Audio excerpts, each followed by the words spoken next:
Telangana excise శాఖకు December నెలలో కిక్కెక్కింది. గతంలో ఎప్పుడూ లేని విధంగా భారీగా లిక్కర్ అమ్మకాలు జరిగాయి. ఈ నెలలో జరిగిందే ఆల్ టైమ్ రికార్డ్ అంటున్నారు అధికారులు. ఒకవైపు గ్రామ పంచాయతీ ఎన్నికలు, మరోవైపు డిసెంబర్ 31 రావడం ఎక్సైజ్ శాఖకు కలిసొచ్చింది. ఒక డిసెంబర్లోనే 5,050 కోట్ల అమ్మకాలు జరిగాయి. డిసెంబర్ 31న రాత్రి 350 కోట్ల రూపాయలకు పైగా మద్యం అమ్మకాలు జరిగాయి. గత 5 రోజులుగా 1300గా 44 కోట్ల రూపాయల మద్యం అమ్ముడుపోయింది.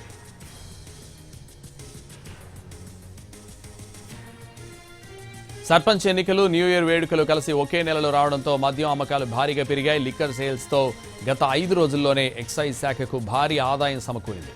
దీంతో కొత్త మద్యం దుకాణాల యజమానులు ఆనందం వ్యక్తం చేస్తున్నారు.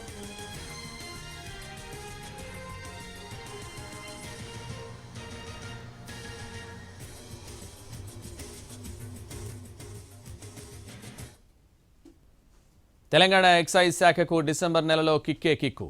గతంలో ఎప్పుడూ లేని విధంగా భారీగా లిక్కర్ అమ్మకాలు జరిగాయి. ఈ నెలలో జరిగిందే ఆల్ టైమ్ రికార్డ్ అంటున్నారు అధికారులు. ఇదే విషయానికి సంబంధించి మరింత సమాచారం మా ప్రతినిధి రాధాకృష్ణ లైవ్లో అందిస్తారు. రాధాకృష్ణ.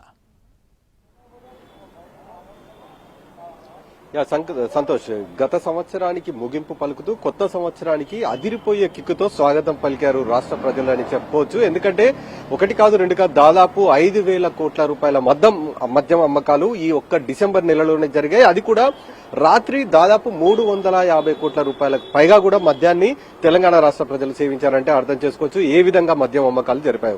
ఒకవైపు కొత్త మద్యం పాలసీ, మరోవైపు కొత్త మద్యం దుకాణాలు, ఈ రెండిటి కారణంగా ఎప్పుడూ లేని విధంగా ఆల్ టైమ్ రికార్డు 5,000 కోట్ల రూపాయల అమ్మకాలు జరిపింది. 2023లో మాత్రమే దాదాపు 4,261 కోట్ల రూపాయల అమ్మకాలు జరిగాయి. ఆ తర్వాత నుండి ఇప్పటి వరకు కూడా అంత భారీ స్థాయిలో అమ్మకాలు ఎక్కడ జరగలేదు.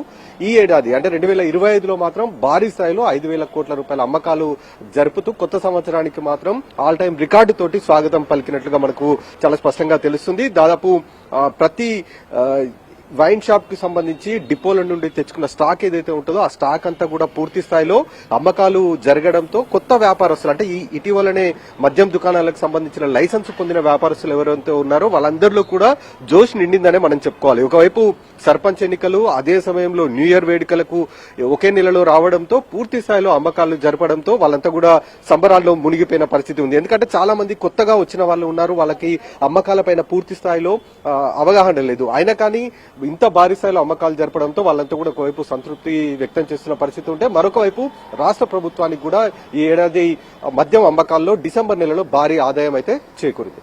సంతోష్. Right, thank you Radhakrishna.